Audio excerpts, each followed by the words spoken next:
Magandang araw mga bata!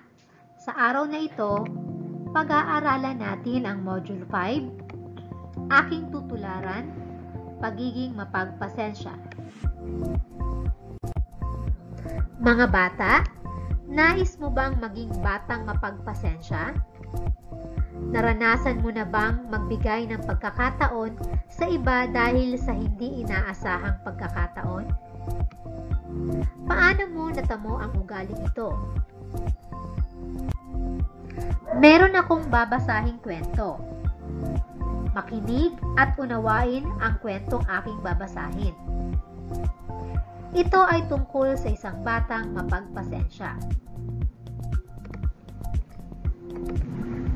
Siya ay si Rolando, isang masigasig at masipag na bata. Ang kanyang ama ay isang tricycle driver, samantalang ang kanyang ina ay nasa bahay lamang. Hindi sapat ang kita ng kanyang ama sa kanilang pang-araw-araw na pangangailangan. Hindi na siya nakapagpatuloy ng pag-aaral sa sekundarya. Nagtinda siya ng candy, tubig at kung ano-ano pa. Kapag ubos na ang kanyang paninda, nagsasyay naman siya ng sapatos. Gustong-gusto sana niyang makapagtapos ng pag-aaral. Ngunit nakiusap ang kanyang ama at sinabi, "Magpasensya ka na anak, unahin na muna natin ang pag-aaral ng dalawa mong kapatid. Kapag may naipon na tayong sapat na pera, saka mo na ipagpatuloy ang iyong pag-aaral." "Huwag po kayong mag-alala, Ama. Naiintindihan ko po. Alam ko na may awa rin ang Diyos sa ating pamilya."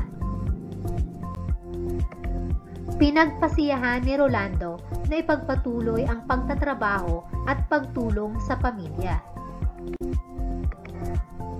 Hindi siya gumastos kung hindi kailangan. Unti-unti siyang nakaipon dahil sa kanyang pagtitipid. Nagtiis siya sa lahat ng pagkakataon hanggang sa siya ay nakaipon. Minsan, may nakapagsabi sa kanya na may programa ang Department of Education or DepEd na distance learning. Sa programang ito, makakapag-aral ang isang bata kahit hindi formal na pumapasok sa paaralan.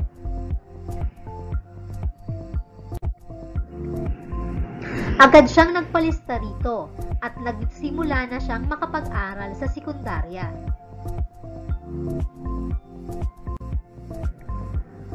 Hindi naglaon ay nakatapos din siya ng pag-aaral.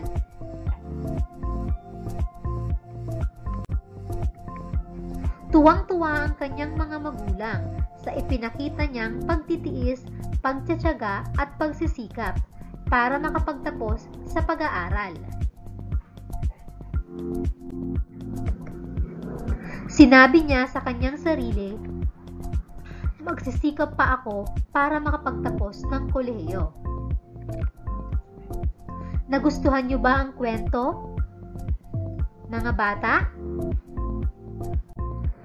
Tandaan natin na ang salitang pasensya, ito ang salitang palaging lumalabas sa bibig ng mga Pilipino.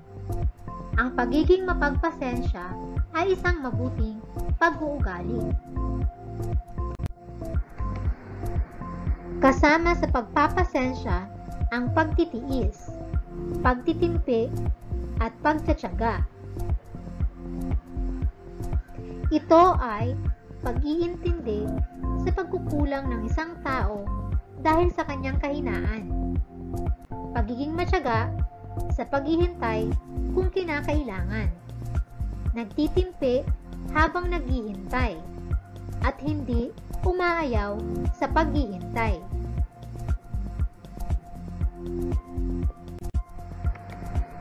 Ang pagpapasensya ay isa sa mga ugaling nawawala na sa ibang mga kabataan ngayon dahil mas gusto nila ang mga bagay na instant.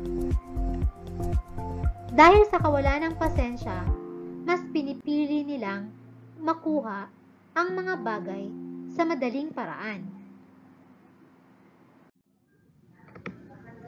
Hindi ito maganda dahil ang resulta ng walang pasensya at tiyaga sa buhay ay panandalian lamang na kasiyahan. Hindi ka magiging masaya ng pangmatagalan. May mga taong nakilala dahil sa pagiging mapagpasensya.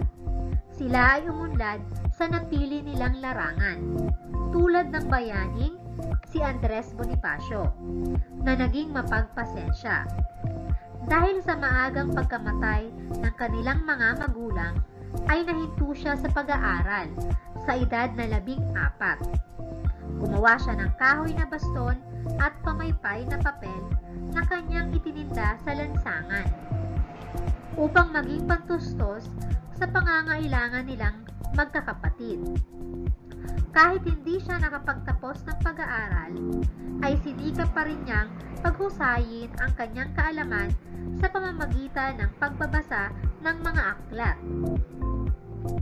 Tulad ni Andres Bonifacio, marami pang ibang tao na bago nila narating ang kanilang estado sa ngayon ay naging mapagpasensya sila sa mga naranasang paghihirap sa buhay.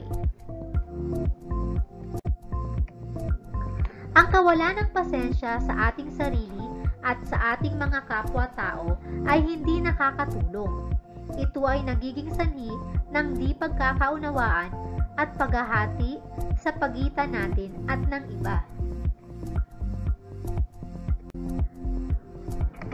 Maging mapagpasensya sa ating sarili, sa mga taong nakapaligid sa atin, at sa lahat ng bagay. Magkaroon tayo ng pananalig na ang pagmamahal ay mangingibabaw. Ngayon naman mga bata, kunin ang inyong notebook sa ESP at ballpen at sagutin ang mga sumusunod na tanong. Una, tukuyin ang mga katangiang ipinakita ni Rolando. Kahanga-hanga ba ang kanyang ginawa? Patunayan. Pangalawa, papaano niya tinutulungan ang kanyang ama?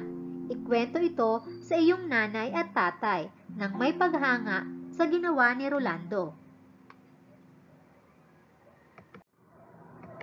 Pangatlo, masasabi mo bang mapagpasensya ang batang si Rolando? Isulat sa notebook ang bahagi mula sa kwento na nagpapakita ng kanyang pagtitiis at pagpapasensya.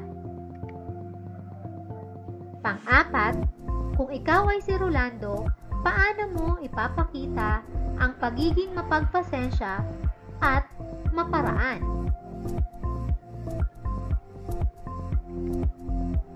Pang-lima, ipaliwanag na kakambal ng pagiging mapagpasensya ang pagtitiis at pagtsatsaga.